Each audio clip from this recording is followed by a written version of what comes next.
Hi guys. Өнөөдөр бүгдээрээ 12 жилийн өмнө буюу 2013 онд гарч ирсэн Өмнөд Солонгосын The Flow буюу Ханиад гэдэг киноны товчлыг сонсцгоно. Энэ бүх үйл явдал Хонконгод 70 эргийн бомб дээр эхэлнэ.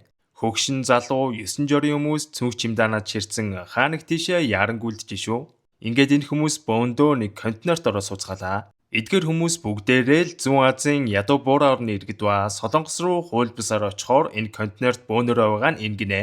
Гэтэл энэ хүмүүс донд бүр нэг царай нь хувхаа цайцсан учир зүггүй ханаагаад байгаа нэг нөхөр сууж шүү. Харваас ингээ хөл сентэр нь гарцсан би энэ элтмүү багтал энд бүх юм зүгээр байна гэж хэлээд контейнерыг түгжээд Солонгос руу тээвэрлэхээр болно. Яг энэ үед Өмнөд Солонгосын нийслэл Сөүлээс холдгүй орших Бундан гэх жижиг хотод манай гол дүр Ким Бүсгүй машинтайгаа барилга барьж исэн нөхрөө явж ороод гаццсан баларсан байдалтай байж байна.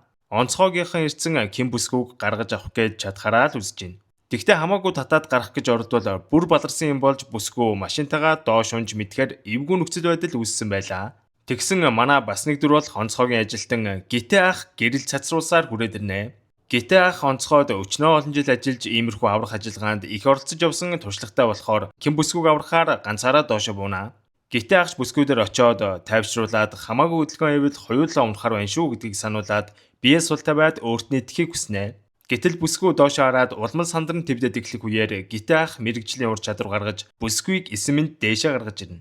Ингээд хүн амарсан хүн чинь өнөө хүнээсээ бодвол баярлаа гэдэг үг сонсч урам орчих санаатай яваад очтол амийг нь аварсан хүндээ хүний өрнөнд баярлаач байхгүй дуушуугүй байсаар байгаа түргэн тусламжийн машинтайгаа явж одноо. Тэгсэн өдөр Ким Бүсгүй Гитэ ахын ажил руу залгаж шүү. Тэгснээ орой нөгөө осол болсон газраа уулзаж болох уу гэж дамжуулж байна. Гитэ ах ч өөрхөн баярлаастай. Өөртөө нь уулзаж баярлаа гэдгээ хэлж талархах гээд байгаа юм байх таа гэд бас хурган гангалаад яваад очтол өнөх Бүсгүй чи их л ийдгээр оо та ярьцсан уу? Инээдрэг гэжсэн тэр доор харин би цүнхээ сонгоцсон байгаа юм л да. Та аваад өгдөх үү гэж авнаа. Талархандэ гэд баярлал гангалаад ирсэн хүн чинь урам нь хугараа явчихлгүй яах вэ? Бид нэр ингэж хүссэн болгоных нь хүслээр ийш тийшээ орж амнасаа эрсдэлд оруулаад байдаг хүмүүс бишээ гэд урлнаа. Бүсгүй ч амиа удсан амтан энтергээд бас урдаас нь хэдэрлээстэй. Тэгсэн ч Гитэ ах сайхан сэтгэлтэй юм да. Маргааш нь найзаагаа дагуулсан ирээд нөгөө нөхрөө нь орж Бүсгүйн цүнхийг нь гаргаж ирнэ. Ингээд Бүсгүйн цүнхэн чухам юу байсан болоод ингэж сүр одруулаад байсан юм бол доо гэд ухаад үзчихэтэл Бүсгүй ажлын үнэлэх гараад ирнэ. Ким Бүсгүй хотын эмнэлгийн эмч байх нэ. Тэгсэн Бүсгүй утсан дуурайд болтгоо. Агч нэлээд гүрийж байгаа давтал Ким Бүсгүй охин мэрээ залгсан байжээ. Та хэн бэ? Манай ээж байна уу энэ гээд асуугаад харна. Эн чин нөхөр хүүхэдтэй өхөн байсан юм байна штэ. Ухааны бодж итэл та яагаад манай ээжийн утсыг авцсан байгаа? Энтергээд эхлэхээр нь болсон явдлын охинд нь тайлбарлахад та тэгвэл намайг тарахаар манай сургууль дээр аваад ир гэж тушааж шүү. Гитэ ах жахтай зөөлхөн юм болохоор тэгээд цүнхийн охинд нь аваач өгөхөр болно. Энэ үед хотын бомб дээр нөгөө хууль бус цагаачтыг ачсан контейнер ирсэн байна. Контейнерт байгаа хүмүүсийг хариуцсан ах トゥ хоёр контейнерийн хаалгыг нэг үзтэл нээ хөмхийн өндөр үнэртэй эхэлнэ. Чидэнгийн асаа гартал битүү өгсөн хүмүүсийн цогцос. Мань хоёрч асар ихэн шоконд орноо. Тэгээд энэ бүхнийг утсан дээр бичээд байж итэл тэдэн дундаас нэг хүн амьд байна шүү. Мөлгсөөр гарч ирээд туслаарай гэж тусламж гуйна. Манай хоёр чин залууг машиндаа суулгаад тэндээс холдноо. Замдаа дэлгүүр орж юм авах гээд ахын дэлгүүр рүү төрүүлж орох үеэр сандарсан нөгөө цагаат залууч нь машинаас нь буугаад тэндээс зүхтгаар шийднэ. Тэгээд мань ах トゥ хоёрын нүдийг хариулж агаад машинаас нь ухсыгээд гараад гүйчихэ шүү. Ах нь харчаад хөөш нөгөө новчин зүхтаачлаа гэд дүүрүүгээ хэлтэл дүүн юу хүний араас хөөх хамаг хөлсөн цуцсан нөгөө киноны ихэнд контейнерт байсан хүнтэй яг адилхан амар ханаагаад би энэ их муу байдалтай болцсон сууж шүү. Ингээд нөгөө цагаат жахав дүүгээ дагуулад эмээсээ орноо. Дүүн халуунтай байгаа хэлэхэд эмээсэн ч ханиадны халууны ментэр бичиж өгч байх үеэр дүүн тасралтгүй ханиаж тэр эмээсэн дотор байгаа эмээсэн чаас авахуулаад тэнд байгаа баг бүх хүн таниадаа алдаж байна. Энэ үед Гитэ ах Мирэгийн сургуулийн гадаа иртэл Мирэ яг л ээжээ өхөн гэсэн шиг бас нэлээд ааштай зөлөг вэ шүү. Ээжийнхээ цүнхийг тэр дор нь аваад бас болоогүй. Юмиг ээж мэдхгүйгээд ахын нэрийн хуудсыг нь бас аваад байгаамаа ахтар зөлөг. Яг энэ үеэр нөгөө ханиадны вирус чин асар хурцтай тархан хүмүүс учиргүй ханиаж зарим нь тэр дороо ухаалдан унцгааж байв. Ким Бүсгүй гэртээ ирэхэд цүнхийг нь охин бариад гараад ирэхэд Бүсгүйч бөөн баяр болж Гитэ ах руу залгаад баярлснаа илэрхийлнэ. За ингээд Бүсгүй маань охинтойгоо ойр зургийн юм яриад хөөрхөн сууж итэл эмнэлгээс нь залгаж шүү. Утсаа автал яаралтай ажил дээр ир гэж байна. Байнгын бэлэн байдалд ажилладаг хүн болохоор аргагүй өрхөнд охиноо харуулахаар ээж рүүгээ залгаж дуудаад ажил руугаа яраа очноо. Эмнэлэг рүүгээ орж явах үеэр эмч сувлагч нар их л айд сандарсан байдалтай огтнаа. Мистэслийн өрөө рүү яарад ортол тэнд нөгөө ах トゥ хоёрын маань дүүн бүр цусаар учиргүй ханаагаад бараг өнөө маргаашгүй болцсон байна. Тэгснээ бас арьсаар нь дүүрэн улаан тууралт гарсан байв. Энэ яг юу вэ гэдгийг тентгийн эмчнэр хоорондоо зөвлөдөж явах эрхэм бүсгүй шувууны ханиадны шин төрөл байж магадгүй. Төстэй шинж тэмдгүүд байна. Гэхэд бусд нь санал нийлэхгүй. Ингээд тэрхэд ах トゥ хоёрын утсан дээрх нөгөө контейнер тийсэн бичлэгийг нь үздэг. Эндээс энэ ханиадны халдвар дэгдсэн байна гэж үзээд коридор түлээж байгаа ах дээр нь очиод болсон явдлаа хэлхийг гуйхад ах нь "Үгүй би мэдэхгүй" гэж гүрийгээстэй.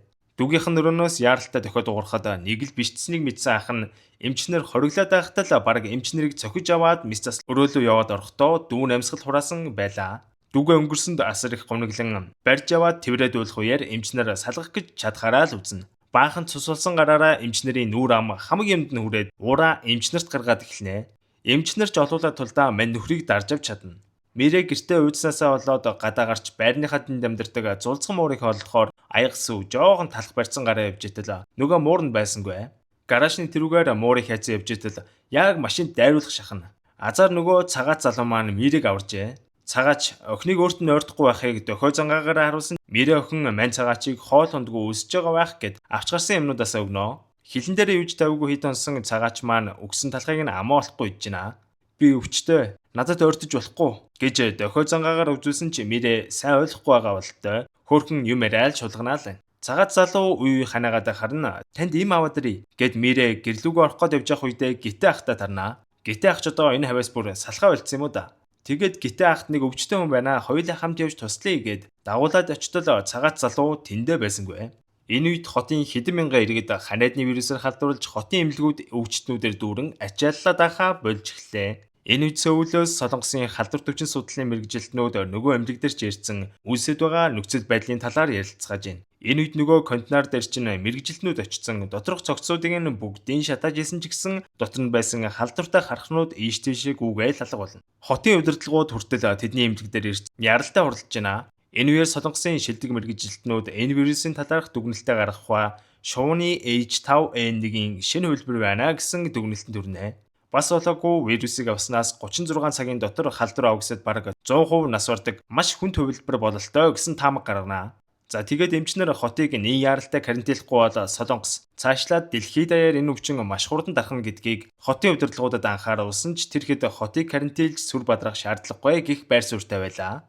Дүрсэлэгдэн мэрэ үлсээд байна гэсэн болохоор гитэ ах дагуулж яваад ойрхон байх хоолны газар ороод хоол авч өгч гинөө. Гитэ ах тэр хоёр ярилцаад сууж байхдаа мэрэ аавгүй гэдгээ хэлж хэн бүсгүй охиноо тижээхийн тулд ганцаараа өдөр шөнөгүй ажил зүтгэдэг болохоор мэрэ ээжигээ их л санаж ганцаарддаг талаар нь сонсоод ахын сэтгэл жоохон өвдөд явчихнаа. Манайх хоёр юм ачаад гараа явж итэл энэ тэнд байх хүмүүс ухаан алдаж унаад ер нь нэг л бишээ. Тэгсэн нэг бүсгүй цахилгаан штар ууж байхдаа ухаан алдсан бололтой унах гэж байгааг нь хараад онцгой байдлын аврагч хүн болохоор яалтчгүй л тэр үнийг аврах гад мэрийг нэг санал дээр хэвтүүлж тавиад тэр бүсгүйг очиж аварнаа. Ингээд буцаад иртэл мэрэ байсангүй.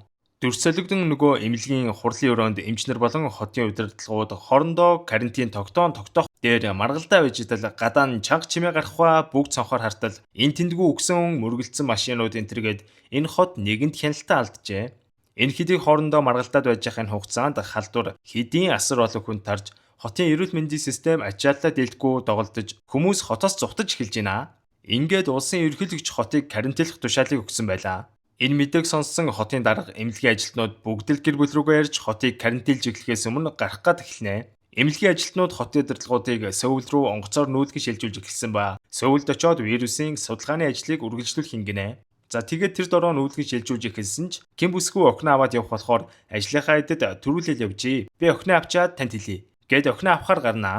Мэрэ рүү залхтал уцаа авахгүй байсан ч удалгүй автал охин нь биш гитэ авахцыг авч яана. Тэгээд охинтой намд явж байгаад алдчихлаа гэдгээ хэлэхэд хэн бүсгүй бүр галзуурах нэ. Гитэ ах чин тэрүүгээр мэрэг хайсаар бүр камерын өрөө рүү орж мэрэгийн бичлэгийг шүүж үзээд ерөл чадах бүхнээ ээжлээ. Ашгүй эмнэлэг гэр хоёр нь ойрхон байдаг бололтой мэрэгийн ээж хэн бүсгүй нөгөө дэлгүүр дээр ч ирээд гитэ рүү охиныг алдсан гэд бүр уурлаж гарнаа. Аргачгүй л дээ те. Гэхдээ нэг гитэ ах ч одоо энэ хүүхэн загнуулах хов тавилан төрцсөн мөг гэлтэй загнуулах юм да. За тэгээд нөхцөл байдал хурцсан байгаа энэ үед хүмүүс бүгд л хүн сентрээ нөөцлөөд хоорондоо муудалцаад зарим нь бүр барьж авч зодолдоод ер нь л эвгүй нөхцөл байдал үүсээ явчлаа шүү. Дэлгүүр гэсэн чи ийм артлаас юм биш те. Тэгсэн өөрхийн мэрэ охин төөрцөн уйлцсан энэ дунд алхаж байна. Энэ үеэр цагдаагийнхан дэлгүүрт орж ирээд хүмүүсийг тайвширж байгаа газараа байхыг сануулж байгаагаас харахад энд нь карантинлж магадгүй шинжтэй болоо явчлаа шүү. Энэ үеэр Ким гитэ ах хоёр тишээ салж явж Мэрийг болохоор болно. Ким бүсгүй гитэ ахт амаа таглахгүй бол вирус асар хурцтай тархтыг сануулхад ах одоо л хотод юу болоод байгааг ойлгох шинжтэй болно. Ингээд карманда байсан альчуураа маск болгож зүгээд Мэрийг хайхаар явна. Ашгүй удалгүй Мэрийг ч олоод авлаа. Ингээд мань гурав уулзаад ийм артаас хар хурдаараа гарахааргүй нэ. Яг тэр гурыг гүйжитэл ийм артын хаалтнууд харагдаж шүү. Манай гуравч арай ч амжиж гарна. Ард нь өчнөө хүн эндээс гарах гад гарч чадахгүй төгжигдчихлээ. Гэтэ агч гүэмэн тосч юм аа. Нөгөө хүмүүсийг тэндээс гарах гад ийм артын төмөр алтыг сэтэлэх гээд үдчихэтэл Ким бүсгүй намайг утахгүй нэстэг тэрэг ирж авнаа. Надтай хамт яв. Гэхэд гитэ ах би чинь энэ хотын онцгой байдлын аврагч хүн шүү дээ. Ард иргэдээ хаяад зүхтэж чадахгүй. Харин та хоёр миний машиныг аваад яв. Гээд түлхүүрээ өгөөд хүмүүсийг гаргахаар үлднэ. Хүмүүсийг гаргачих гад үүлээ үзээ байж итэл. Гитэ ахын ажлын найз нь тусгай багч хэрэгслээ байрсаар гитэ ахтай хамт тэр төмөр торнуудыг тасдан хүмүүсийг чөлөөлнө. Ким бүсгүй охиноо аваад ахын машинаар явсаар байгаад нисэх буудлын дээр ирээд эмч нарыг авч явах сүүлийн онгоцон суух гээд үүдэнд нь байгаа хүмүүс шалгуулад яг цаашаа явдгийн даваан дээр Мэрэ охин ханаагаад эхэлнэ. Ингээд нөгөөд нь халдвартай хүүхэд байна гэд охиныг нь явуулахгүй гэж байна. Ким бүсгүй ч манай охин зүгээрээ явуулж ачтай гэж өчнөн гуугч онгоцон суулгасангүй. За тэгээд эмнэлгийн ажилтнууд болон хотын удирдлагуудыг хотоос гаргасны дараа Солонгосын армийн цэргүүд болон Солонгост байрладаг Америкийн армийн цэргүүд нэмэгд ирж хотыг карантинлаа. Сөүлд нөгөө эмч болон хотын удирдлагууд ирсний дараа улсын онцгой комисс байгуулах тухай онцгой комиссийн бүрэлдэхүүнд Солонгосын ерөнхийлөгч ерөнхий сайд Батлан хамгаалахын сайд нөгөө Бунда хотын эмнэлгийн удирдлагууд зэрэг багтлаа. Бас Америкийн армийн генералууд болон Америкийн эмнэлгийн мэргэжилтнүүд бас байна. Ингээд тэр их зөвлөлдөөд Бунда хотын иргэдийг тестлээд халдвартай халдваргүйгээр нь салган тусгаарлах шийдвэрт хүрнэ. Гэтэл Бунда хотын эмнэлгийн дарга хэлж байна. Тэгж хоёр тал тусгаарлаад бөөнөр нь цуглуулбал вирус улам хурдан тарж илүү хурдан мутацид орно гэхэд түүний үгийг сонсохгүй. Ерөнхий сайд хэлж байна. Халдвартай халдваргүйгээр нь хуваагаад халдваргүй хүмүүсийг хурдан гаргаад халдвартай нөхдүүдийг тэнд нь л учрыг олно доо гэж авнаа. За ингээд Бунда хотод хотын иргэдэг тусгаарлах кампуудад хувааж байгаад халдвартай халдваргүйгээр нь тестлэх ажиллагаа ихсэн байлаа. Онгоцонд сууж чадаагүй Ким бүсгүйч гэсэн Мэрийг дагуулад энд явж байна. Ирэмээр нь тусгаарлаж агаад хувцсыг тайлбарлана. Ягд гэвэл халдвар авсан шинж тэмдэг нь зөвхөн ханиахаас гадна биеийн дээр нь улаан юм турд юм байна л да. За ингээд хүмүүсийг дараалалаар нь шалгаж итэл зарим нь бүр илт халдвартай цусаар булжиж эхлэхэд бусад хүмүүс халдвар авахаас айн өмж эхэлнэ. Ким бүсгүй тэр хоёрын шалгуулах ээлж жортлоо. Өхнийхөө үсийг боож итэл Мэрэгийн чихний ард тэр улаан турлалт нь гараад ирсэн байна. Мэрэ аль хэдийн халдвараар өвчлжээ. Гэсэн хэдий ч нөгөө шалгаж байгаа цэргүүдийг эвтэйх аргалж агаад ямартайж халдваргүй хүмүүсийн камп руу ороод ирнэ. Энэ үед онцгой комиссийн тушаалаар Сөүлд цэргүүд тэнгэрт нисч буй шуудыг хүртэл халдвар тарах эрсдэлтэй гэд бодож байгаа хэсэг харагдана. Гэтэл энэ үеэр манай цагаат залууг маань цэргүүд халдвартай хүмүүсийн кампаас олоод авнаа. Мань цагаат залуугийн бичлэг угаасаа нөгөө ах トゥ хоёрын утсан дээр байсан болохоор хайж агаад олсон энэ байжээ. Ингээд олж авчираад мань хүнийг шалгаа үзтэл халдвараар өвчлсөн ч гэсэн халдварын эсрэг дархлаа өссөн байх шүү. Ингээд тусгаарлах баринд Ким эмчээс өөр вирусын талаар сайн мэд хэмж байхгүй болохоор Ким бүсгүйг авчирч цагаат залуугаас халдварын эсрэг антибоди гаргаж авах тушаал өгнө. Ким бүсгүйч охин нь халдвар авчихсан болохоор аль болох хурдан энэ залуугаас антибоди гаргаж авч байж л вакцин гаргаж охиноо аварч чадах болохоор бүр хам хүчээрээ ажилласаар нэлээд хэдэн цагийн дараа цуснаас нь антибодиг нь ялгаж чаднаа. Тэгвэл вакцин гаргаж автал хугацаа их алдах болохоор энэ антибодиг шууд халдвартай хүн дээр туршаад үзчихье гэд охиндоо туршчих санаатай тэнд байгаа нөхдүүдэд хэлтэл зөвшөөрөхгүй. Ингээд манай хүн майхандаа буцаж ирээ байж итэл Мэрэ охины 2066 дугаарыг асуусаар хідэн зэргүүд ирж шүү. Энэ үед тэгтэл гитэ ах ч гэсэн гараад ирнэ. Мэрэгийн шинжилгээ эрэг гарсан болохоор авч явах гад ирж байгаа нь энэ юм байна л да. Тэгээд яг ирээд баригдгийн даваан дээр гитэ ах охины 2066 дугаартай зүйлтийг нь өөртөө аваад би байна гэж хэлээд оронд нь баригдаад яваад өгнө. Ингээд Мэрэгийн оронд гитэ ахыг цэргүүд барьж авч яваад халдвартай хүмүүсийн тусгаарлах хэсэгт авчираад хорчино. Энэ тэндгүү биеийн муудсан халдвартай хүмүүс дунд байж итэл гитэ ахын онцгойгийн ажлын найз нь тэнд ажиллаж байна. За тэгээд танилын нүр халуун гэдэг шиг гитэ ахыг тэндээс нууцаар гаргана. Энэ үед Мэрэгийн бие огцон муудж байна. Аргаа орсон Ким бүсгүй охиноо аваад цагаат залуугийн эвтэж байгаа туршилтын өрөөлөө яваад ирнэ. Тэгээд цусыг авах гад шиприз бариад дайртал. Хүнл болсон юм хойно өөрийгөө хамгаалаад ойртуулахгүй. Гэтэл өөрт нь хоол өгж ганц сайхан хандж исэн хүүхэд нь мөн болохыг таньснаар өөрийнхөө цусыг өгьё гэд дохио зангаагаар ойлголцсноо.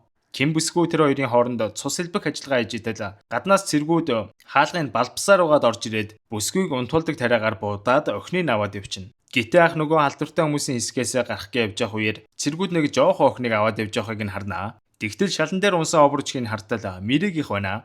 За тэгээд манай хүн Мирийг аваад явжсэн газар руу араас нь яваад ортол тэнд баахан өгсөн хүмүүсийн хэдэн зуун цогцсуудыг уудлаад газар тавьсан байна. Очоод үзтэл зарим хүмүүс нь бүр үхээжгүй амьд байхад нь уутанд ороодсон байв. Гэтэ ах бүр цаашаага Мирийг хайгаад яваад ортол маш том стадион дотор хэдэн мянган халдвартай хүмүүсийн цогцыг хөлдөө магшгал өрцөн шатааж шүү. Энэ дунд нь хэдэн амьд хүн байгаа бол чигмэл тоглоом өргөдөг машин шиг савраар хүмүүсийн цогцыг хэдэн зуугаар нь 100 аваач тавьж байна. Ах чинь хэдэн мянган цогц дундаас охиныг олох бараг боломжгүйг мэдж байсан ч гэсэн бууж өгсөнгүй. Яг л нөгөө онцгой байдлын ажилтны зангаараа тэнд хайсан цогцсуудаас Мирийг хажигланэ. Тэгтэл азар Миригийн утсан дээр үдчихсэн бичлэгнийхэн дуу нь гарах үеэр ах тэр зүгт нь яваад очтол Мирийг пластик уутанд ороогоод хайцсан байна. Задлаад үцтэд ашгүй амьсгалж шүү. Дүр солигдсон нөгөө халдваргүй хүмүүсийн хэсэгт цэргүүд энгийн иргэд дунд маргаан гарах үеэр нэг далтгасан цэрэг нь энгийн буудаж алснаар ард иргэдийн уур хилэн тесэрч цэргүүдийн эсрэг бүгд дайраад тэнд ёстой эмх замбараагүй байдал эхэлнэ. За тэгээд тэнд байсан халдвартай халдваргүй бүх хүмүүс бослог гарган хаасаагүй буужгинж эхэлнэ.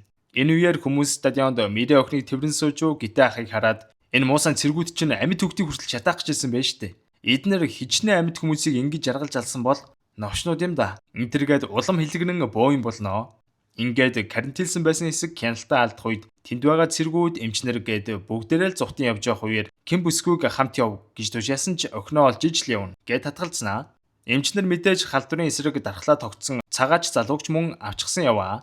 Тэгээ яг тэндээс гардгийн даваан дээр тэнд явж исэн хүмүүстэй таарчнаа. Хүмүүс ч уур бухимдалтай автсан байгаа болохоор машиныг нь гаргахгүйгээр хаа зогсоод эсэргүүцлээ илэрхийлж байхын үеэр нөгөө киноныхынд гардаг ах トゥ хоёрын ах нь цагаац залууг харснаа машинаас нь чирж буулгаад кармалцсан явж исэн хутгаараа хид хутгалж орхиноо. Дүүгийнхээ өшөөг авч байгаа царай нь инэмгэн. Гимбэсгүй тэр хаваар охиноо чадхаараа хайсан ч олсонгүй. Тэгтэл бусад эмчнэр нь хүчээр шахуу машинд суулгаад тэндээс аваад явчнаа. Тэгтээ гитэ ах станцаараа Мирийг олсон гэдгээ хэлж ээжийнхэн сэтгэлийг амраадаг. Энэ үед Сөүлд онцгой комиссийн байранд ерөнхийлөгч нөхцөл байдлын талаарх мэдээллийг цаг тухайварт нь авчив. Бундаан хот хяналтгүй болсон бөгөөд удалгүй хүмүүс хотоос гарахгүй гэж тавьсан карантины хаалт руу дөхөж байна гэсэн мэдээлэл авах үеэр нүүбээс томилогдож ирсэн төлөөлөгч ерөнхийлөгч хандан хэрэг энэ өвчнийг танахан дарж чадахгүй улс дотроо алдвал танах маш том хариуцлага хүлээн шүү. Тийм болохоор халдвар авахстаа бүгдийг устгах гэж дарамтлаастай. Бүхэл бүтэн улсын ерөнхийлөгчийг ингэж дарамтлаж байгаагаас нь харвал их л том албан тушаалтай нөхөр ирсэн бололтой. Вирусын эсрэг дархлаатай хүнийг манайхан авчирж байгаа. Тэр хүнээс дархлааны биетүүдийг нь авах хүртэл иргэдээ хөнөөж чадахгүй. Хүлээх хэрэгтэй байна. Гэхдээ нүүбийн төлөөлөгч ерөнхий сайд 2 их л дургүй байна. Даанч нөгөө дархлаатай нөхөр нь хутгалуулснаасаа болоод замдаа цус алдаад нас орчлаа гэдэг таагүй мэдээ сонсоод вакцин гаргаж авах найдвар нь талаар болно. Хотын иргэд Сөүлд очиж халдвараа тараацгаая. Тэгжээж л улсаас биднийг анхаарах байх. Гэд BB1-гээ уриалаад хотоос гарan Сөүл рүү очихоор хэдэн мянгуулаа хотоос гарах зам дээр бараг тулж ирсэн байна. Хэрвээ хотоос гарах гэж оролдвол шууд буудаарай гэсэн тушаалыг ерөнхий сайд ерөнхийлөгчөөс нууцаар цэргийнхэнд өгнө. Ингээд цэргүүд хүмүүс рүү хайр найргүй галлаж эхэлнэ. Энэ үеэр манай гитэ ах Мири хоёрч тэр хүмүүс донд байсан ч хаа очиж буудуулсангүй. Юмны араар эвтэйхэн нууг татглаа. Миригийн нүүр амаар нь гарсан тууралтууд нь бүр байхгүй болж би их сайн тэхэржээ.